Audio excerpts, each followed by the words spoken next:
Imagine walking into the room, expecting to be greeted by someone you love, only to be faced with the impossible. They are no longer living. What would you do? What if you tried desperately to save them, but nothing you could do would be enough? These are the stories of the survivors who witnessed death in different ways. One thing they all have in common: they were forever changed by these experiences. Welcome to Who Are You? Curious Stories of Family Lore. This is episode 3, Knock Knock, Part 1.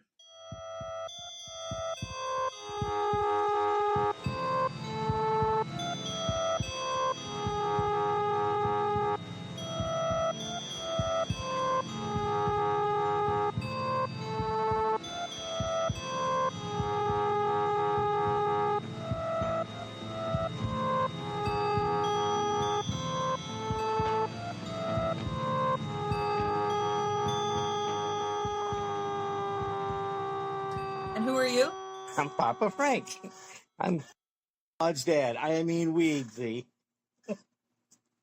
Oh my god. We're just going to leave it. That'll work. You're my dad. This is Dad. So, thanks for being here. I'm going to talk to you a little bit now.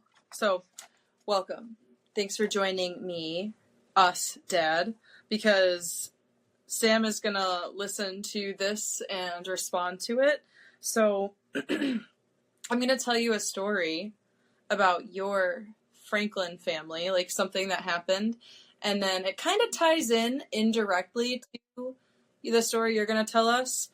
And so we have 4 different stories that are going to be told throughout this episode of people who experienced death, but not necessarily in the same ways, just throughout different generations. And then Sam has a story that she's going to share that kind of shows how we are all connected through family in different ways, and there are a lot of parallels in our families, which is why we're doing this podcast. So I told the listeners in the previous episode that this whole podcast started because when I asked you what your grandparents' names were, you didn't really have an answer, did you? I did not. So can you tell the viewers a little bit about how much you knew about the Franklin family before I told you anything? Well, you're pretty much the expert on my side of the family because I never really thought about any of that growing up. I never wondered who my relatives were or ancestors, except for the Ben Franklin part, because everybody, when you say your last name's Franklin, everybody says, "Are you related to Ben Franklin?" And now you can officially say yes. So I'm the 10th first cousin of Ben Franklin. So the first cousin of Ben Franklin 10 times removed. So you're the first cousin of Ben Franklin 9 times removed. And then Grandpa Franklin, your dad, was, 8 times removed. So we share an ancestor, and I mentioned it in the first episode what his name was. So I have that. I want to say the name of the ancestor because a lot of people wonder, like, oh, you can say you're related to Ben Franklin, but are you really? You need the receipts, which we talk about. So, he's the first cousin. So Grandpa Franklin, your dad, is the first cousin to Ben Franklin 8 times removed. And the way that we're connected to Benjamin Franklin is Thomas Benjamin Franklin, born 8 October, 1598, in Eton, Wellingsborough, Northamptonshire, England. So he was born there in 1598. So anybody who Googles that person knows he exists. He is our grandfather, in the Franklin line. So he's how we're connected. He went on to have like 13 kids. One of those kids happened to be our ancestor, and our line continued. The other one happened to be Josiah Franklin, who is Ben Franklin's dad. So Josiah Franklin is essentially like our uncle, right? Like far back. So that's how it's explained. That's what started this whole thing, and that's why we're starting the entire podcast with a focus on the Franklin family, because they're the most mysterious. You didn't even know your grandparents' names until you were in your 50s? Yeah, on my father's side, I was more I was more exposed to my mother's side of the family tree growing up. Yeah. Because also because my father died when I was 9, right? So we didn't have those relatives around. Like we weren't going to go over to, Uncle Larry's house for Christmas because we didn't talk to that side of the family. So I didn't even think about that side of the family. Yeah. And I remember asking you, are we related to Ben Franklin? And you were like, I don't know. And I was like, I wonder. And then I remember when I asked you what your grandparents, like Franklin grandparents were, and you didn't know. So that's what started me. I got an Ancestry account and decided to do my college thesis on ancestry, like lineage and stuff like that. And yeah, so that's where we got to.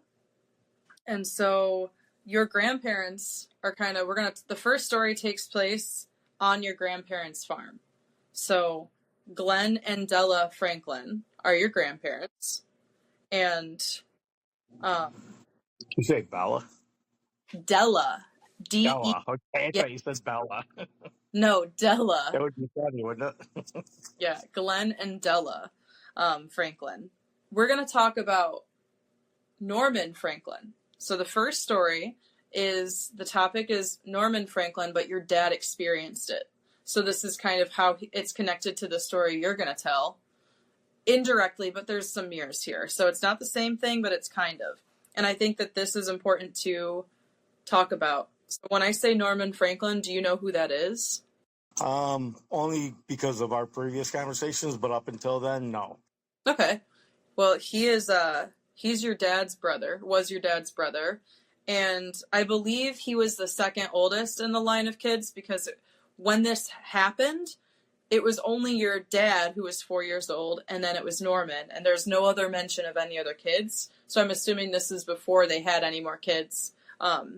So Glenn and Della, they had 5 kids. They had Lawrence, they had your dad, which is James Franklin. They had Owen, Catherine, and Norman. So Norman Franklin, he was born in December. The exact day is, some places say the beginning, some places say the middle. But either way, he was born in December of 1919 in Ava, New York. And basically what ended up happening is on August 8th of 1920, there was a fire. And that fire ended up happening when most of the family was out of the house, but not all of them. So I'm going to read you this article from the Rome Daily Centennial from August 8th of 1920, which would make him 8 months old, even though this says that he was 18 months old.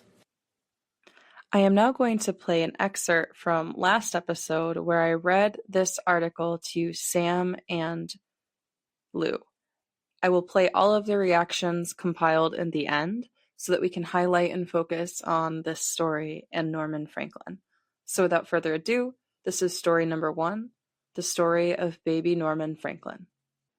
This happened on August 8th, 1920.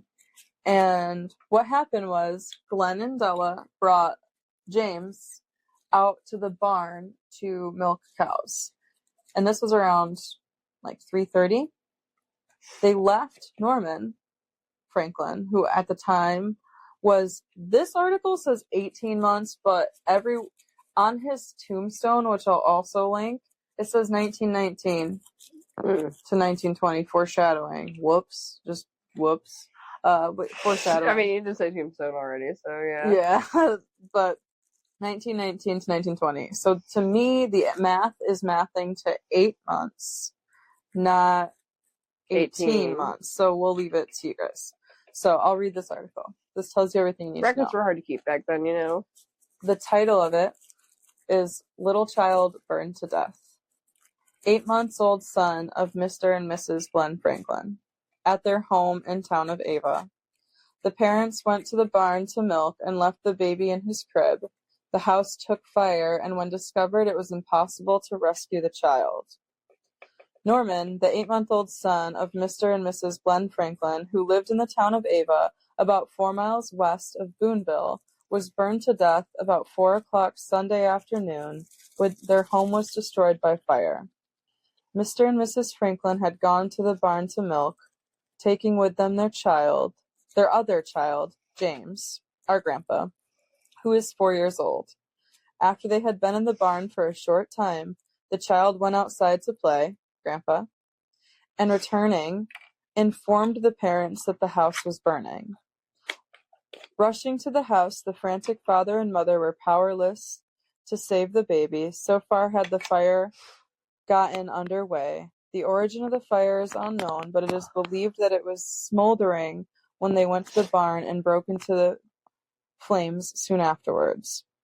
It was 10 o'clock at night when the charred remains of little Norman were recovered from his crib, where he had been sleeping. Dr. Herman Harborer, coroner of Boonville, was called and visited the scene. The house, garage, storehouse, and hog pen were all burned to the ground, including contents. Edward Belcher, a boarder at the Franklin home, lost his clothing and some money in the fire. It so happened that a family reunion was being held at the home of Mr. and Mrs. Michael Eisenecker across the street, and the assistance given by the 100 people who responded saved the barn from being destroyed also. One man who was at the Eisenecker reunion was overcome, and Mr. Eisenecker sustained some painful burns.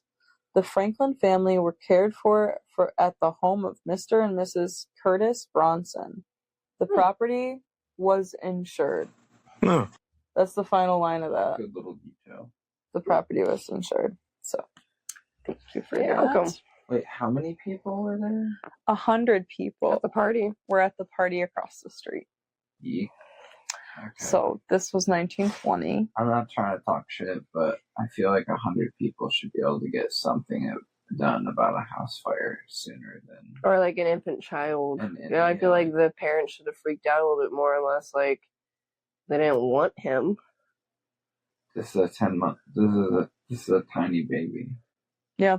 And like Get your postpartum and shit is a big thing. They went out to the barn to milk cows, and it probably was out of view. What year was that? That was in 1919. What stood out to me was that your dad was 4 years old, and he's the one that went out to, left the barn to go play, and then saw that the house and knew that his baby brother was inside. That's a terrible thing to go through as a kid. You know? I remember my father not being he was quiet. I don't remember, when you sit down with him and you tell him stories and talk with him and you mention the day, I don't remember anything like that ever happening with my father.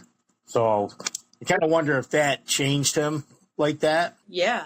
There wasn't a whole lot of conversation. When he's at the table, he was just be doing his thing, reading the paper, and it wasn't like, hey, how was your day, son? Like that type of deal. Yeah. Can you imagine, being 4 years old and knowing, he basically watched his little brother pass away. And then the thing about it is, too, there's an after report of, when they came, and I have to try to get the, more records from this, but essentially, it took them a very long time to remove, the baby from the scene. And back then in 1919, there was no caution tape. There was nothing. He probably saw, and he probably was around it, and his brother probably didn't get taken away for a very long time, and he witnessed a lot more than what is said in that article, So, and that kind of leads us into the questions I have for you now that you've heard that story, because you're going to tell a story, kind of. In our previous episode, we talked about Grandpa passing away after coming home from work. And the way that I kind of lined it up was he worked nights. He went to work Friday, July 4th in the evening at some time. And for whatever reason, he got out early, came home, and caught Grandma with Roy, and then died shortly after. Is there anything you want to talk about with that? Because it leads into our next questions.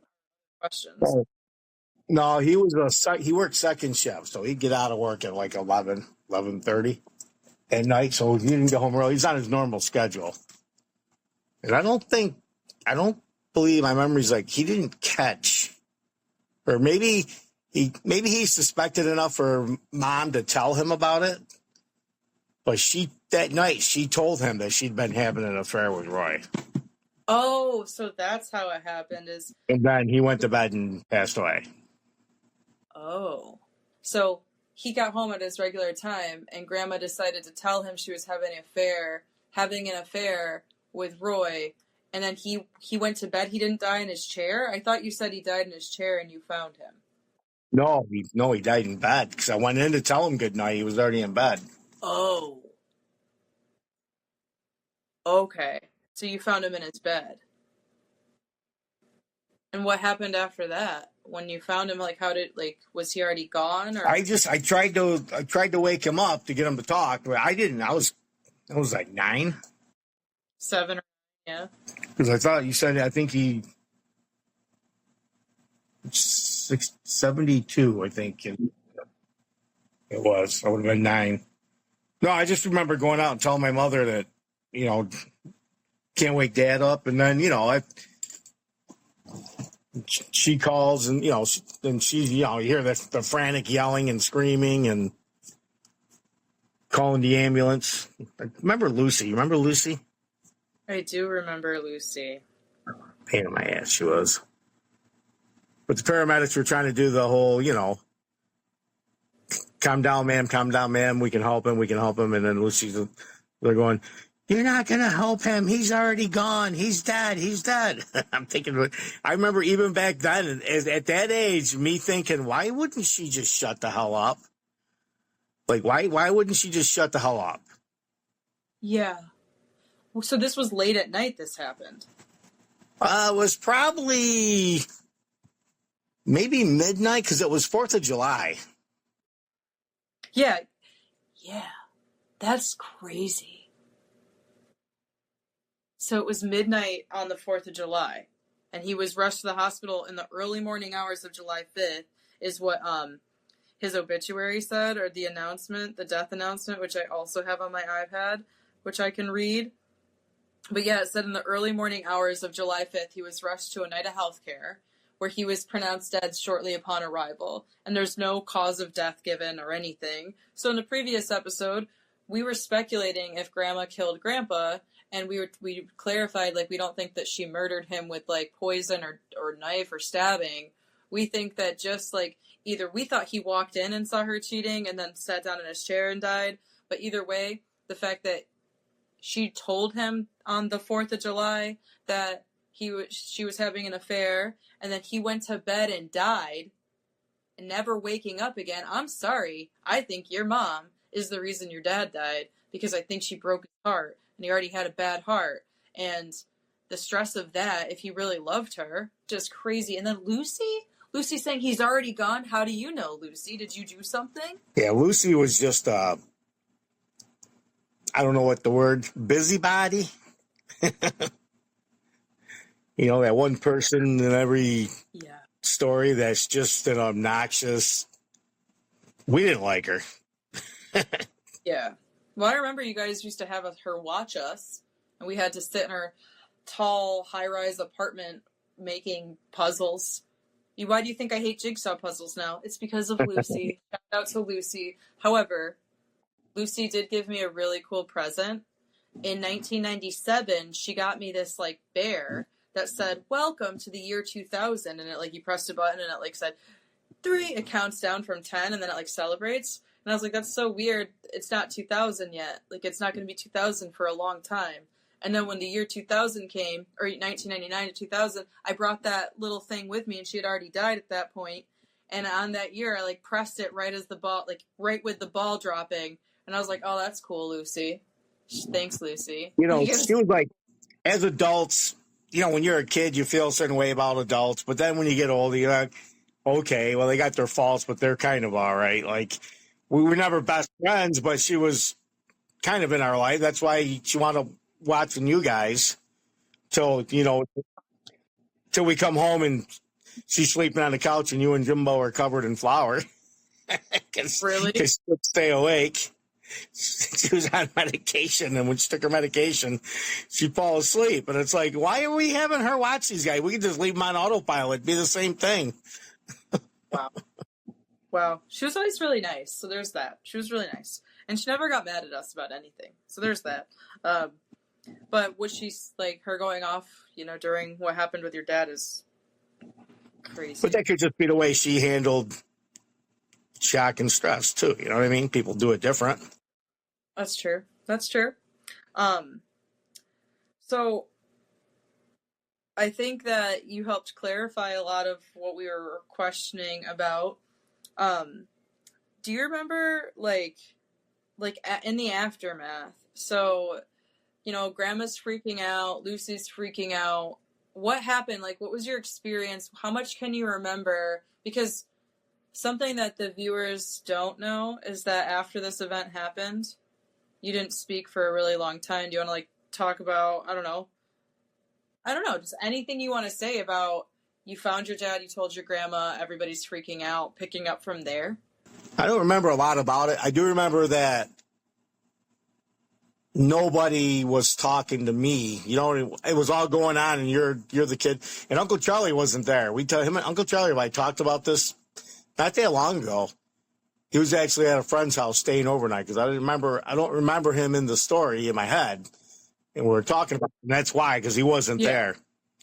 So after the paramedics come and, they take him away and people are in the house running around, I was just in the corner by myself. Nobody was talking to me or checking up on me and seeing how I was doing. I was just sort of like, yeah, man, I'm over here if anybody needs me.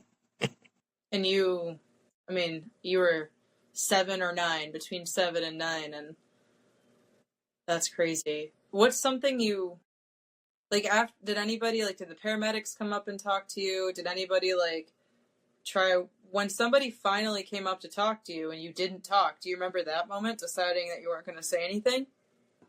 I never decided I wasn't going to say anything, and I never felt like I was purposely not saying anything. I just didn't have anything to say. Just happened to go on for a couple of years. You were selectively mute for a couple years. I remember talking to a psychiatrist at school. I didn't know he was a psychiatrist at the time. I just thought he was the nice guy that was talking to me. Oh my God. Yeah, you found your dad. That's pretty traumatic. And then you said Grandma was abusive. So, did she abuse you before Grandpa died or only after? Nah, I think it was before. I think the abuse had a lot to do with her drinking, and she drank a lot harder after. So it kind of makes sense that she's going to take it out on me a lot more after, Drunk anger, I'm familiar with it. Yeah. Losing your temper over nothing and then breaking things or smashing things. But I don't blame many of my past habits on my upbringing, but it is kind of scientifically proven that if your parents are drunk, then you probably might be too, right? Yeah, and that's why we're talking about it for people to hear, because if you start with me, my childhood, the first thing I think of is great. The first thing I think of is fun. Great parents with some flaws. The flaws being kind of minor in the grand scheme of things. Yes, did you yell? Yeah. Did you throw things? Yeah. Was that an unhealthy situation? Yeah. Did you abuse your kids? No. Did you show your kids that you loved them? Yeah. You were working through years and years of trauma and abuse and trying to be a good dad in the process and struggling with your own addictions. So I think, considering that you were beat with extension cords and anything your mom could get her hands on and she beat you senseless, I think you did pretty good. I can count one time that you even hit with anything, and it was, I know that sounds bad, but it wasn't bad. Was that the night you and Jimbo kept fighting and I told you guys that you never got hit with a belt like I used to get hit with a belt? And yes. you remember that little spell where you and your brother were going through that, couldn't be in the same room together because you'd fight about something? Yeah. And I was working nights, those 12-hour shifts, and it was killing me. And I'd get out of work in the morning. I'd have to stay up with you guys till you guys got on the bus. So picture, I get out of work at 7 o'clock in Williamstown, New York. I drive 1 hour to get home, and I got to hurry up so you guys can get on the bus. I get out of my car. You guys are already on each other's shit, fighting. You get in the bus. You go to school. I go to bed, get 3 hours sleep. I get up, and the first thing I hear when you guys get off the bus is you're already on each other's shit. And that one day, I'm getting ready, like I'm groggy-eyed, my hands hurt because I had like cuts all over my hands from the metal at work. Like physically I was in rough shape and I was tired. And I'm putting my belt on and I'm coming down the stairs. I'm like, what are you guys fighting about now? And you go, he won't stop looking at me. I said, he's looking at you? This is what this is about? And then I took my belt off and I said, you guys know what I used to get when I was your age? And I took my belt and I held it up in the air, doubled over. I go, I used to get this. And I slammed it on the coffee table and you guys were looking at me, terror in your eyes, big bug eyes. I go, matter of fact, get over here. And you got I didn't hear at you. Like I didn't put my back into it. You got a tap. But you've never been hit with a belt before, so The psychological part of it is what I was going for. Yeah. Yeah. I have to say, you could have been you could have been an abusive parent. All you had to do was look at what your mom did. Who told you not to abuse your kids? Some people just know about it. The thing is, you try to do better for your kids than what you had. Now, I know as crappy as I had it better than her when she was a kid. That is so true.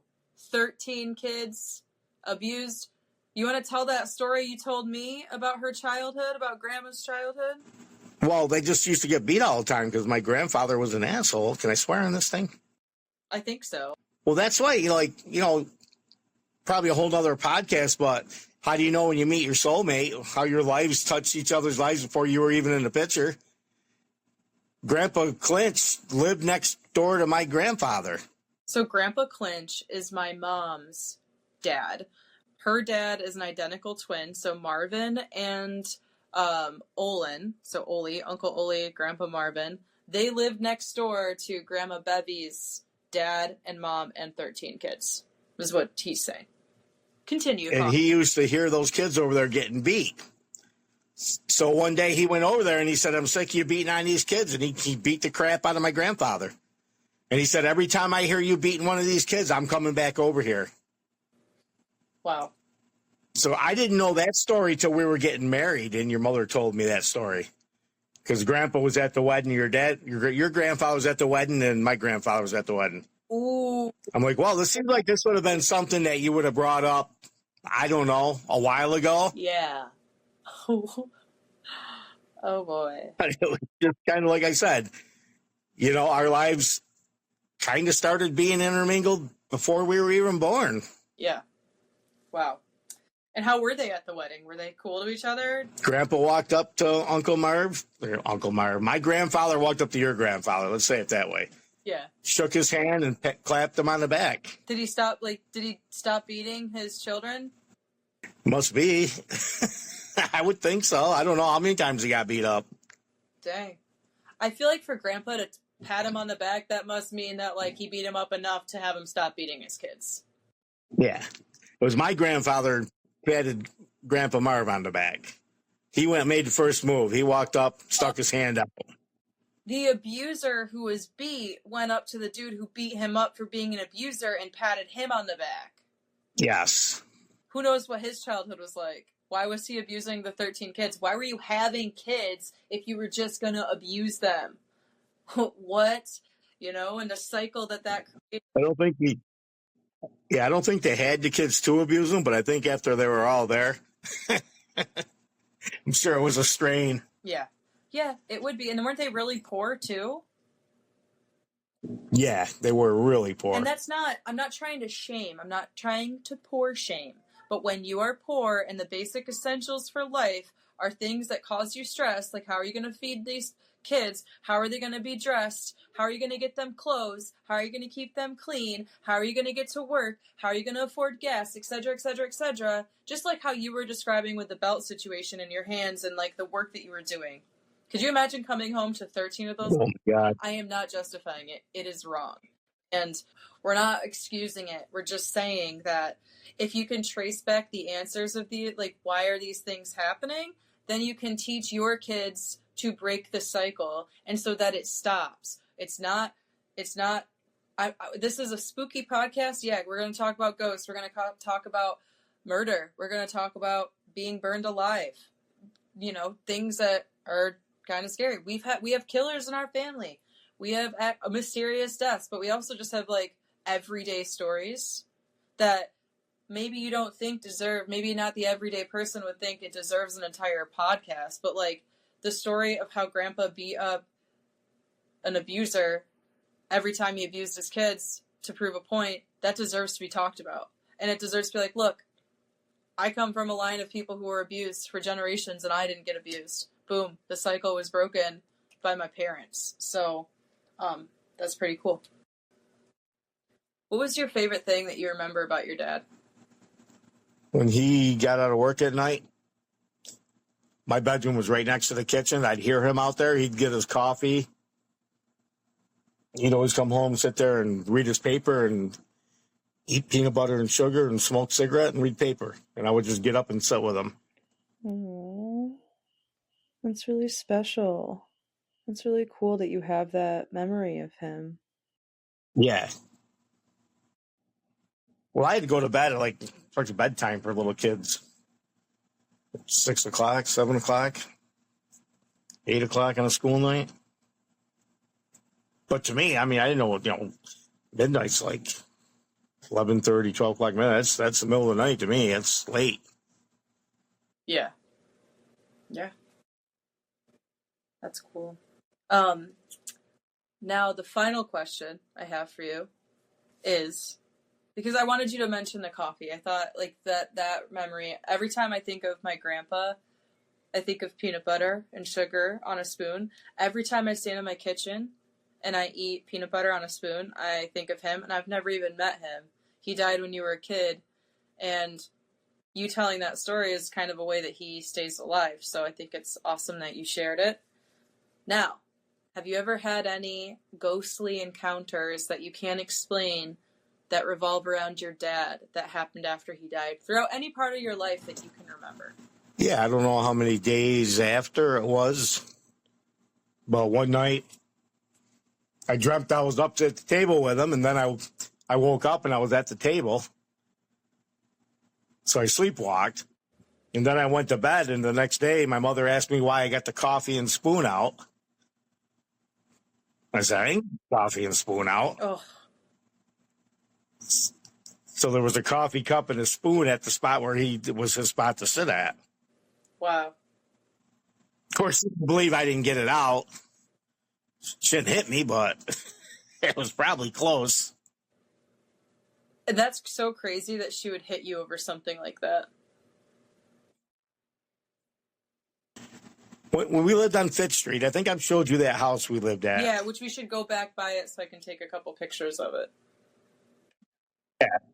There was a wood pile in the back, and it wasn't even an organized wood pile. It was just a cluster of wood chucked in there. And I was playing with the neighbor kid and minding my own business. We're out there playing, and I found like a saucer, like a little plate. It was in the bottom of the wood pile. It had been out there for a while, so I just smashed it on a piece of wood. He goes in and tells my mother I broke the plate.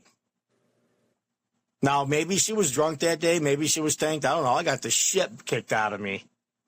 I got beat for breaking that plate. Ugh.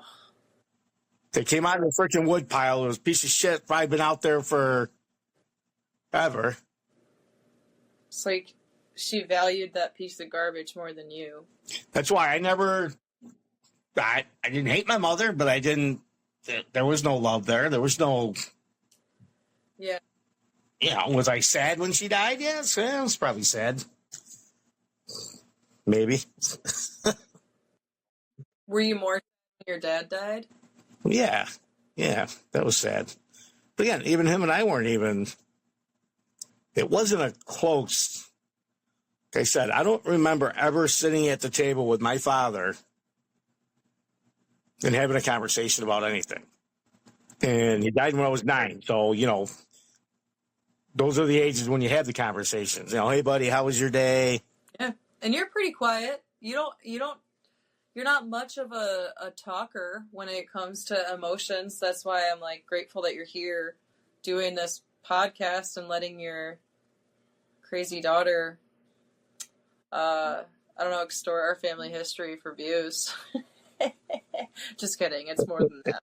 And the funny thing is that you ask anybody at work, if you tell anybody at work that I'm quiet and I didn't talk for 3 years, and they're like, get out of here. Who you talk? Because I'm very extroverted at work. Everybody knows who I am. That's good. I feel like you've come a long way in the time that like I've been alive and your daughter, which is the entirety of the time I've been alive and your daughter. I think you've come a long way in the years I've known you. What? My entire life. So circling back to that question about goat. Oh, we already answered it. You already answered it about the coffee.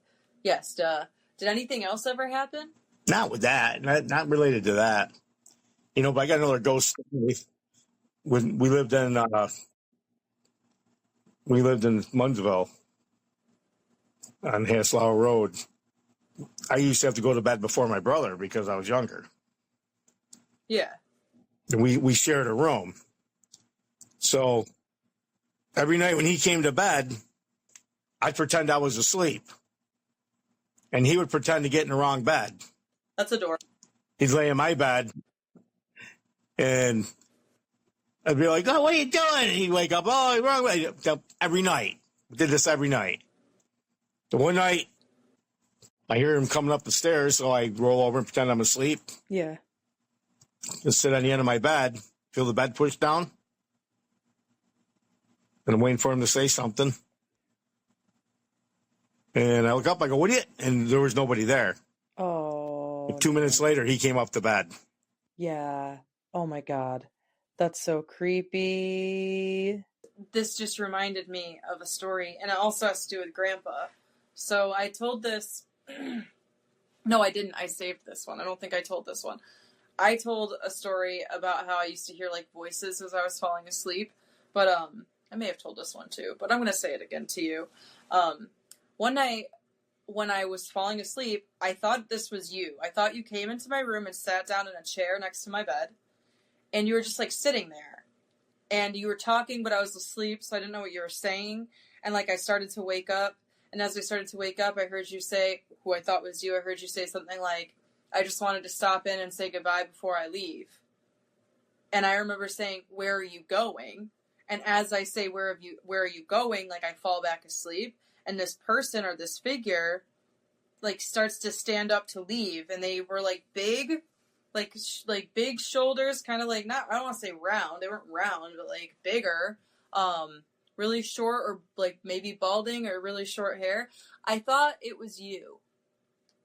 And I don't remember if when I woke up the next day, I told you or I asked you if it was you. I remember like having some sort of conversation with you about how you said it wasn't you. And then me being like, huh, that's weird. And now as an adult looking back, I think about that and I wonder, was that you or was that Grandpa like stopping in before he went somewhere else? I don't know. Yeah. Well, this was fun. I'll do it again sometime if you want me to. Yeah. Well, thanks for being here, Dad. Is there anything you want to say? Any final thoughts for the listeners? No, only that when I'm on, I may have times where I get off topic because I have a lot of things that go through my head to talk about, and sometimes I can't focus on one thought. Yes, that is fine. That is how my brain works, and you are fine. I think you did great, Dad. So, with that being said, thanks for sticking around, fam. And never stop asking yourself, who are you?